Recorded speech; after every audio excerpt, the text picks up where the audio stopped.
Hello welcome back. और फिर section 115 जो है हमारा, देखते हैं प्रिजम्पशन इनटू सर्टेन ऑफेंसेस। ये कौन कौन से ऑफेंसेस की बात करता है? ये बोलता है उन ऑफेंसेस को जो स्पेसिफाइड किए गए हैं सबसेक्शन 2 के अंदर। कौन कौन से ऑफेंसेस? वो ऑफेंसेस जो कि कमिट किए गए हैं किसी एरिया में, जो कि वो एरिया डिक्लेयर किया गया है डिस्टर्ब्ड एरिया को। कितने समय के लिए वो एरिया डिस्टर्ब्ड एरिया डिक्लेयर कर दिया गया है? किसके द्वारा? स्टेट गवर्नमेंट ऑफिशियल नोटिफिकेशन के द्वारा। और वो डिस्टर्ब एरिया है over a period of more than 1 month, जिसमें extensive disturbance of public peace हुआ है। और यहाँ पर बस अगर ये शो हो जाता है कि यहाँ पर वो सच पर्सन ये पर्सन इस डिस्टर्ब एरिया में। हालांकि ये नियम ये है कि अगर जैसे कि अनलॉफुल असेंबली वाले केसेस में हम लोग पढ़ते हैं कि अगर अनलॉफुल असेंबली हमारा होता है तो एग्जीक्यूटिव मजिस्ट्रेट या पुलिस ऑफिसर डिक्लेयर करते हैं कि it is now this area is now declared as disturb area, and normal जो सिटीजन सिविलियन जो हैं उनको वो एरिया खाली करना होता है। तो अगर वो एरिया आप खाली नहीं करते हैं तो इसका मतलब क्या है? आप भी उन अपराधियों के साथ मिले जुले हैं और उस ऑफेंस में आप पार्टिसिपेट किए हुए हैं। तो इसीलिए अगर ये प्राइमा फेसी एविडेंस शो हो जाता है कि उस डिस्टर्ब एरिया पे ये पर्सन्स प्रेजेंट थे उस टाइम जिस समय ये एरिया डिस्टर्ब एरिया डिक्लेयर हुआ उसके बाद से, और जहाँ से फायर आर्म्स एक्सप्लोसिव्स जहाँ से यूज़ हो रहे हैं, या फिर जो place under attack and resistant members के अंडर कब्जे में है, जो कि रेजिस्ट कर रहे हैं आर्म फोर्सेस को, मतलब किसी भी तरीके से disturbance of public piece and tranquillity किए हुए हैं, तो ये प्रिज्यूम किया जाएगा। तो ये पॉइंट बहुत ज़्यादा इंपॉर्टेंट है कि शैल बी प्रिज्यूम, ये प्रिज्यूम कर लिया जाएगा कि वो सारे पर्सन जो उस एरिया में मौजूद थे उन सारे उस ऑफेंस को कमिट करने के लिए उसमें वो मिले हुए हैं। तो ये प्रिजम्पशन जो है ये कौन कौन से ऑफेंसेस के लिए, जरा ये भी जरा डिस्कस कर लेते हैं हम। ये सेक्शन 147, 148, 149, 50, ये सारे ऑफेंसेस अगेंस्ट स्टेट हैं। अगर आप जाएंगे भारतीय न्याय संहिता में अगर आप जाएंगे तो चैप्टर कौन सा है उसका? चैप्टर 7 है। चैप्टर 7 है, सेक्शन 147, सेक्शन 148, सेक्शन 149 और सेक्शन 150। 140 जो है हमारा waging war against government of India है। सेक्शन 148 जो है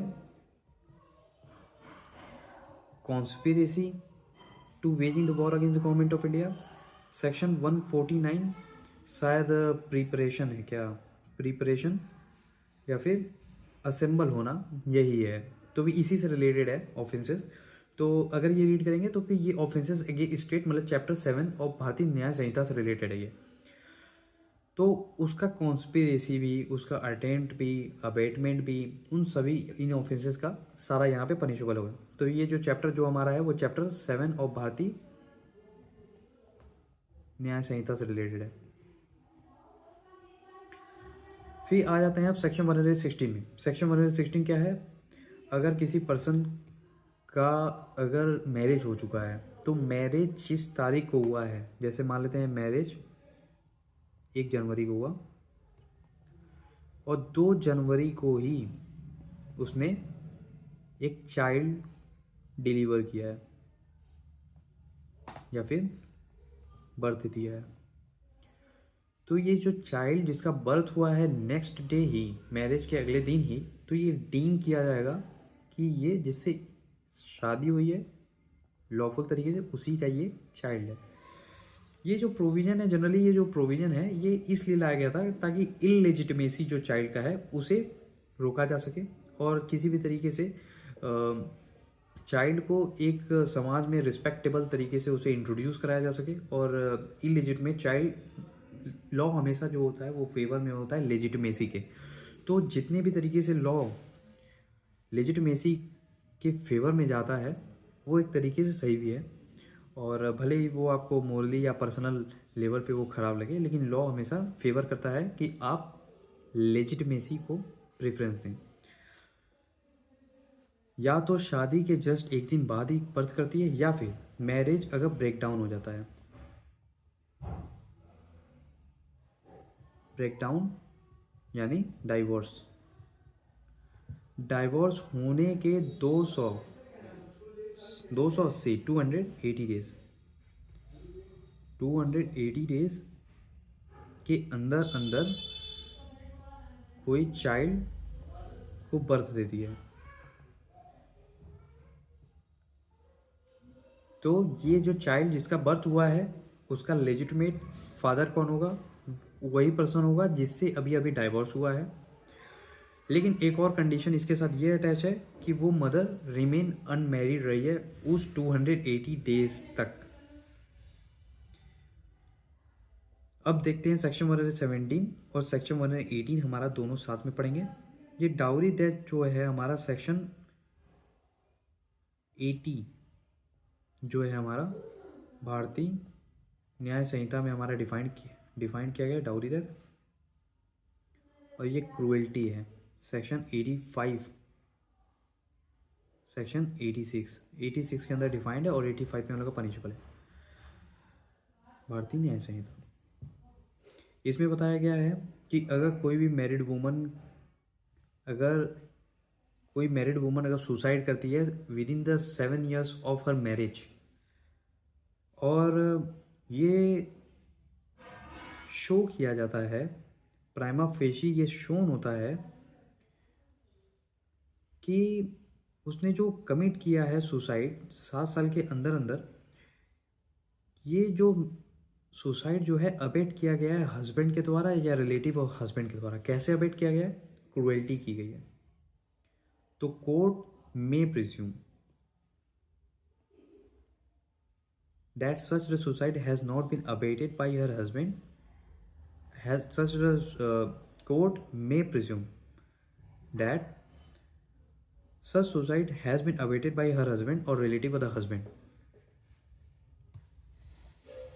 लेकिन यहाँ पर हमारा कोर्ट मे प्रिज्यूम कर लेगा, कि यहाँ पर हस्बैंड और रिलेटिव और हस्बैंड ने इतना ज़्यादा उससे परेशान किया, इतना ज़्यादा उसके साथ क्रूएल्टी की कि उसने फाइनल अपना यही सोचा कि सुसाइड करना है। सेक्शन 118 जो है हमारा डाउरी डेथ रिलेटेड, यही जो सेक्शन 117 है बिल्कुल बस उसमें एक और चीज़ एडिशन हो जाता है। वो जो क्रूएल्टी जो किया है, वो क्रूएल्टी जो हुआ है वो in connection with the demand for dowry होना चाहिए। तो in connection with any demand for dowry, तो कोर्ट शैल प्रिज्यूम कर लेगा that such person has caused the dowry death. Dowry death बहुत ज़्यादा सीवियर होता है कोर्ट, और यहाँ पर उनका सुसाइड कोर्ट में प्रिज्यूम। अब यहाँ पर क्वेश्चन ये उठता है कि ऊपर वाले सेक्शन में जब हम पढ़ते हैं तो यहाँ पर कोर्ट में प्रिज्यूम लिखा है और नीचे वाले कोर्ट सेक्शन में कोर्ट शैल प्रिज्यूम लिखा हुआ है। तो ऐसा क्यों? तो नॉर्मल सी बात ये है क्योंकि डाउरी जो रिलेटेड जो केसेस थे वो बहुत ज़्यादा बढ़ते जा रहे थे, इसीलिए लॉ अपना इंटरफेयर करता है, बोलता है कि अगर किसी भी तरीके से 7 साल के अंदर अंदर कोई वूमन अगर सुसाइड करती है, 7 साल जो रखा गया टाइम पीरियड इसलिए रखा गया क्योंकि नॉर्मली जो मैरिड वूमन होती है शादी होने के बाद 7 साल तक उसको लगते हैं थोड़ा एडजस्ट करने में घर में, तो 7 साल तक उसे डाउरी का डिमांड किया जा सकता है, उसके बाद जनरली नहीं होती है। ये इनका मानना था फेमर्स का। तो डाउरी जो होती है वो एक ऑफेंस थी, डाउरी प्रोविजन एक्ट हमारा एक एक्ट में बनाया गया था, तो इसीलिए एक मैंडेटरी प्रोविजन लाया गया कि कोर्ट शैल प्रिज्यूम कर लेगी कि यहाँ पे ये डाउरी वाला ही केस है, और बर्डन ऑफ प्रूफ तुरंत हमारा किसके ऊपर हो जाएगा? शिफ्ट अक्यूज्ड के ऊपर हो जाएगा कि वो प्रूव करे कि वो इनोसेंट है। लेकिन कोर्ट यहाँ पर मे है, अगर सुसाइड सिर्फ किया है, डिमांड और डाउरी नहीं आया है, कोर्ट यहाँ पर मे लिखा हुआ है। क्यों? क्योंकि यहाँ पर क्या है? In regard to other circumstances. अब यहाँ पे बात ये आ जाती है कि इस पर्सन ने अगर कोई सुसाइड किया है तो उसका मेंटल कैपेसिटी अब चेक करा जाता है। हो सकता है किसी पर्सन को बेल्ट से मारो लेकिन फिर भी वो हंस रहा हो सकता है किसी पर्सन को बस थोड़ा डांट दो तो उतने में ही वो बहुत बुरा मान जाए और बहुत सेंसिटिव है और जाकर के सुसाइड कर ले। तो ये पर्सन का जो है अपना खुद का सेंसिटिविटी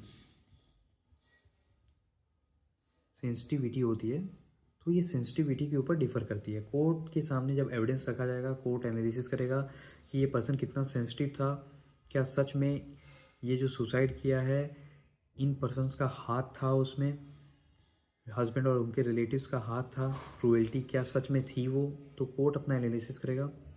तो कोर्ट अपना डिस्क्रिशनरी पावर इस्तेमाल करेगा, इसलिए यहाँ पर मे रखा गया है। लेकिन वहाँ पर डाउरी प्रोविजन एक्ट है, एक डाउरी बहुत ख़राब चीज़ है, इसलिए यहाँ पर शैल लगाया गया ताकि डाउरी केसेस और कम हो जाए। अब आते हैं सेक्शन 119, कोर्ट मे प्रिज्यूम। सेक्शन 119 से पहले सेक्शन 120 पढ़ेंगे।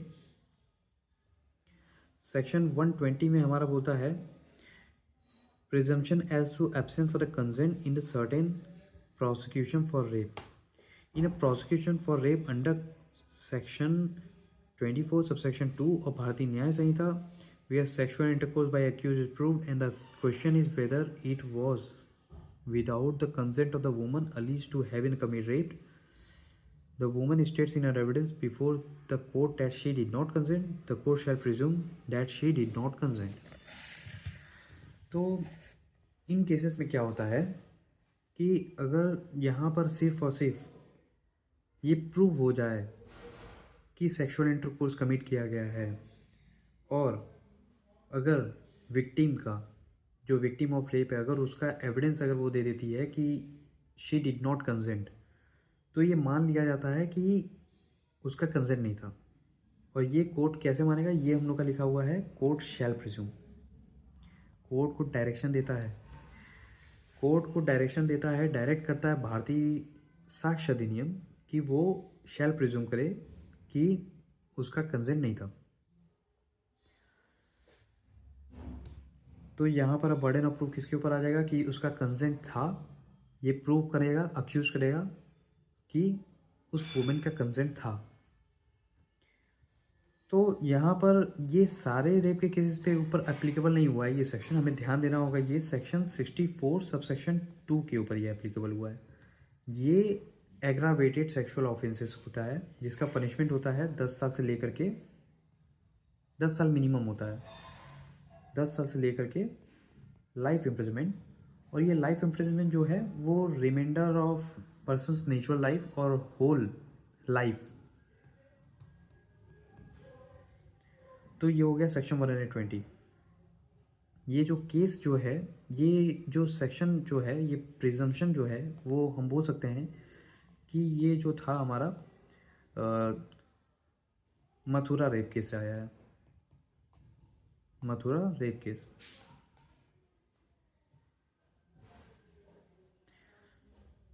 फिर सेक्शन 119 हमारा आता है। सेक्शन 119 में कोर्ट में presume the existence of certain facts.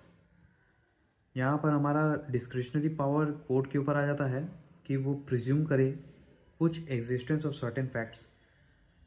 क्या वो फैक्ट्स होंगे? वो फैक्ट्स ऐसे होंगे, कोर्ट प्रिजम्पशन लेगा उन फैक्ट्स का कि जरूर ये घटनाएं हुई होंगी। कैसे? In regards to the common course of natural events. क्या है? अगर आपने किसी पोस्ट ऑफिस में जा करके, डाकघर में जा करके अगर कोई लेटर जो है एक्नॉलेज्ड स्लिप ड्यूली एक्नॉलेज्ड होता है, स्लिप मिलता है, अगर आपने वो लेटर पोस्ट कर दिया है तो ये नेचुरल कोर्स ऑफ इवेंट है कि वो लेटर ऑटोमेटिकली अब उसे मान लिया जाएगा कि वो पोस्ट हो चुका है। उसको सिर्फ आपके डाकघर में ही वो लेटर डालने से ही ये कोर्ट प्रिज्यूम कर लेगा कि वो लेटर उस तक पहुंच गया है और उस पर्सन को जिसको भेजा गया है उसको उस लेटर की जानकारी हो गई है। तो यहाँ पर अब लिखेंगे ह्यूमन कंडक्ट। ह्यूमन कंडक्ट के ऊपर क्या है? जैसे जो रेप के केसेस होते हैं इसमें क्या होता है, अब दो कपल्स, एक कपल जाता है किसी होटल में, चेक इन करते हैं, रहते हैं अंदर, तो फिर ये कोर्ट प्रिज्यूम करेगा कि इन दोनों का कंडक्ट ऐसा है कि ये जा रहे हैं आप अपने एक प्राइवेट स्पेस में। तो यहाँ पे प्रिजम्पशन आ जाएगी कि yes they engaged in physical intimacy, and court यहाँ से प्रिजम्पशन ले सकता है। जरूरी नहीं है कि आपके रूम के अंदर सीसीटीवी कैमरा हो और आप इसे ऐसे प्रूव करें दिखा करके। कोर्ट के पास इतना बुद्धिमानी वाले काम, मतलब क्या बोल सकते हैं कि इसे नॉर्मल प्रूडेंट मैन जैसे प्रिजम्पशन लेता है वैसे ही इस बेसिस पे ये प्रिजम्पशन ले लेगा।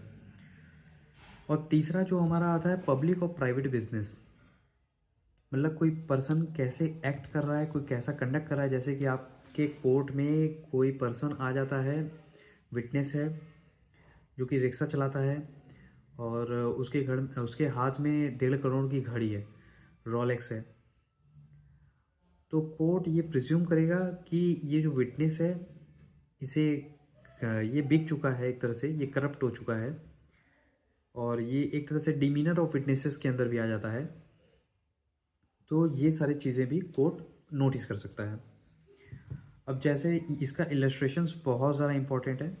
जब इलस्ट्रेशन जब पढ़ेंगे तो यहाँ पर a man who is in position of strolling goods, चोरी होने के जस्ट बाद ही कोई पर्सन किसी चोरी के सामान का जो माल है, चोरी का जो माल है उसके पोजीशन में मिलता है वो, तो ये मान लिया जाएगा या तो वो खुद चोर है, वो थीफ है, या फिर वो चोरी का माल खरीदता और बेचता है।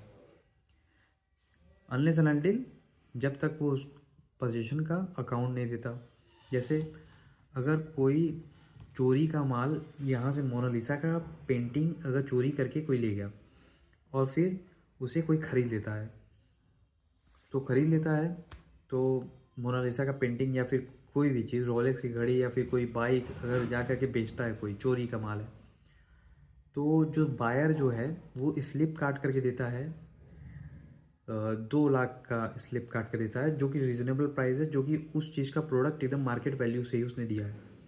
तो ये मान लिया जाएगा कि उसको ये बात पता नहीं थी कि वो चोरी का माल है। लेकिन अगर वहीं 2 लाख का माल अगर आप 10,000 में ख़रीदते हो, तो इसका मतलब क्या है, जो बायर है उसको जानकारी थी ये चोरी का माल है और ये जानबूझ करके 10,000 में ख़रीद रहा है चोरी का माल। तो इस तरीके से हम लोग एविडेंस देते हैं और इस तरीके से प्रूव हो जाता है कि क्या आपको जानकारी थी कि वो चोरी का माल है या नहीं है। तो आप स्लिप दिखाते हो, रिसिप्ट दिखाते हो कि ये कितने में मैंने ख़रीदा है, कितने में मैंने बेचा है। An accomplice is unworthy of credit unless he is corroborated in material particular. कोई अकम्प्लिस अगर है तो फिर जो अकम्प्लिस हम लोग का होता है वो अकम्प्लिस का मतलब होता है कि को अक्यूज जिसको एक सरकारी गवाह बना दिया गया है। सेक्शन 138 के अंदर भारतीय साक्ष्य अधिनियम में हम डिस्कस करेंगे इस सेक्शन को उसके साथ रीड करेंगे। अभी तक के यही बोलते हैं कि अकम्प्लिस जो होता है वो क्रेडिट के लिए सूटेबल इंसान नहीं है जब तक उसको कोरोबोरेट नहीं करा देते हैं किसी दूसरे एविडेंस के साथ। क्यों? क्योंकि जो अकम्प्लिस है पहले तो वो खुद एक अक्यूज्ड है, खुद एक इमोरल पर्सन है। दूसरी चीज़, अब उसे हम एक सरकारी गवाह बना रहे हैं, मतलब उसे पार्डन दे देते हैं कि चलो तुम अपने को अक्यूज्ड को सारा एविडेंस दो, हम तुम्हें छोड़ देंगे। तो वो अब क्या करेगा, अब वो प्रोसिक्यूशन का स्टोरी फ्रेम करेगा, वो बहुत ज़्यादा सपोर्ट करेगा प्रोसिक्यूशन को। और थर्ड चीज़ क्या होगा, वो अपने आप को बहुत ज़्यादा दूध का धुला साबित करने के चक्कर में सबको फंसा देगा अब दूसरे अक्यूज को कि सर यही सब अक्यूज में यही सब थे, मैं तो सिर्फ इनके साथ खड़ा था, ये मुझे फंसा रहे थे। तो अपने आप को बहुत ज़्यादा अच्छा साबित करने लग जाता है वो। तो इसलिए एक थर्ड एविडेंस हमारा ज़रूर होना चाहिए जो इस पर्सन के अकम्प्लिस को जो बोल रहा है उसको कोरोबोरेट कर सके। Bill of exchange accepted endorse was accepted endorse और गुड फेथ। अगर कोई बिल ऑफ एक्सचेंज अगर कोई देता है, एक्सेप्ट करता है या फिर कोई इंडोर्स करके दे देता है आपको, तो फिर वो किसी कंसिडरेशन के लिए ही आपको दिया गया होगा। जैसे आप किसी को पैसा दे रहे हो, ले रहे हो, चेक दे रहे हो, तो फिर ज़रूर आपको उसने कोई सर्विस दिया होगा रिटर्न में, तभी आप उसे पेमेंट कर रहे हो। इसका मतलब कोर्ट ये प्रिज्यूम करेगा कि आपका ज़रूर उससे कोई ट्रांजैक्शन रहा होगा। A thing or state of thing which has been shown to be in existence within a period shorter than that which such a thing or state of thing usually cease to exist is still in existence। अगर कोई चीज़ है, जैसे यहाँ पर हम लोग का exist करता है इस टाइम पीरियड में, ये एग्जिस्ट करता है इनिशियल टाइम पीरियड में, और जनरली उसका लाइफ टाइम जो है 5 साल का है। तो अगर हम दूसरे साल पे अगर हम चेक करते हैं तो इसका मतलब क्या होता है, दूसरे साल पे वो एग्जिस्ट करेगा। कोर्ट क्या प्रिज्यूम करेगा, अगर कोई चीज़ है जिसका लाइफ टाइम 5 साल है, तो इसका मतलब नॉर्मली वो 2 साल तो एग्जिस्ट 2 साल जब 2 साल पे हम जाएंगे उसको इंक्वायर करेंगे तो वो एग्जिस्टेंस में होगा, अस्तित्व में होगा, वो ख़त्म नहीं हुआ होगा। तो यही बात वो बोलता है। कोई अगर थिंग है, कोई स्टेट ऑफ थिंग है जो कि एग्जिस्टेंस में है किसी shorter than within a period shorter than within which such a thing state of thing usually cease to exist, तो फिर वो still in existence. Judicial official act have in regulatory form. तो court का presumption हम लोग का हमेशा यही होगा कि कोई भी जुडिशियल या ऑफिशियल एक्ट अगर किया गया है तो वो एक ड्यू प्रोसेस ऑफ लॉ को फॉलो करके हुआ है। जैसे कोई पुलिस ऑफिसर ने अगर किसी को अरेस्ट किया है तो वो ड्यू प्रोसेस ऑफ लॉ को अरेस्ट करके ड्यू प्रोसेस ऑफ लॉ को फॉलो करके अरेस्ट किया होगा। तो बर्डन ऑफ प्रूफ आपके ऊपर होगा कि आप प्रूव करें कि नहीं, इन्होंने मुझे इरेगुलर तरीके से अरेस्ट किया है या फिर प्रोविज़न फॉलो नहीं किया है जो अरेस्ट का प्रोविज़न होता है। क्योंकि अगर कोर्ट पहले से ही शक करने लगेगी कि मेरे जो ऑफिसर्स जो हैं, पब्लिक के जो पब्लिक सर्वेंट्स जो हैं वो रेगुलरली ड्यूटी नहीं परफॉर्म करते हैं या फिर लॉ के साथ लॉ को फॉलो करके ड्यूटी नहीं परफॉर्म करते हैं, तो इसका मतलब हम हर एक स्टेज पे अपना ही जो सिस्टम है उस पर शक कर रहे हैं। तो ऐसे नहीं चलेगा, ऐसे गाड़ी नहीं चलती है। तो अब यहाँ पे देखें, course of business has been followed particular case. कोई लेटर भेज दिए हैं, रजिस्टर्ड पोस्ट है, एक्नॉलेजमेंट ड्यू है, तो अगर हम लोगों ने उस लेटर बॉक्स में डाल दिया तो मान लेंगे कि वो लेटर जिनको मैंने भेजा है उनके पास पहुंच गया है। एविडेंस विच कुड बी और is not produced would if produce unfavourable to the person who holds it. अगर कोई एविडेंस कोई कोर्ट बोलता है आपको प्रोड्यूस करने के लिए और आप नहीं प्रोड्यूस करते हो तो ये मान लिया जाएगा अगर आप प्रोड्यूस करते तो ज़रूर वो आपके अगेंस्ट में, इसीलिए आप प्रोड्यूस नहीं कर रहे।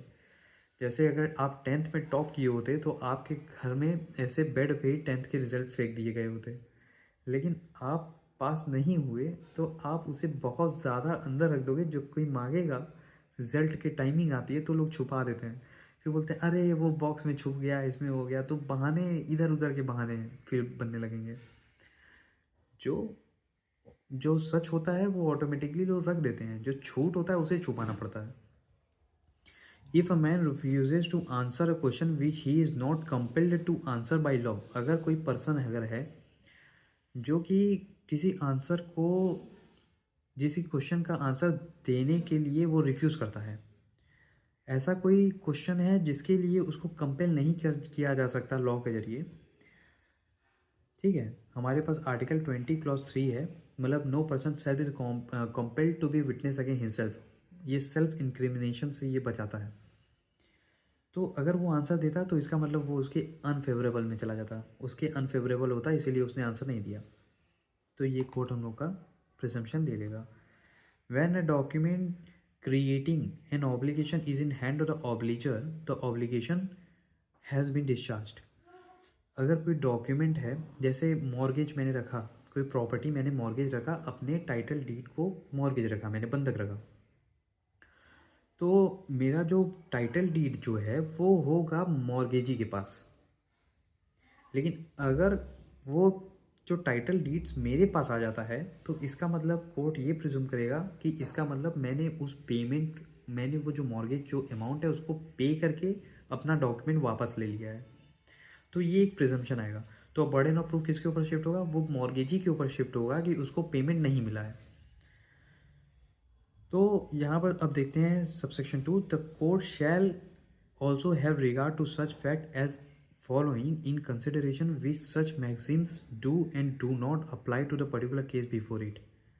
ठीक, तो फिर यहाँ पर ये जो सारे हम लोग इलस्ट्रेशन जो पढ़े हैं, ये सिक्के के दो पहलू होते हैं, ठीक है। तो ये पहला पहलू ये है फर्स्ट, और ये जो सिक्के का जो दूसरा पहलू है वो इसमें मेंशन किया गया है। तो अगर आप इसे लाइन से रीड करेंगे तो सब समझ में आ जाएगा। तो अब तक के लिए बहुत अच्छे। अब हम देखेंगे नेक्स्ट एपिसोड में कि विटनेसेस रिलेटेड हम इंफॉर्मेशन देखेंगे। अब हम नेक्स्ट एपिसोड में देखेंगे, नेक्स्ट लेक्चर में देखेंगे विटनेसेस रिलेटेड। अब तक के लिए थैंक यू।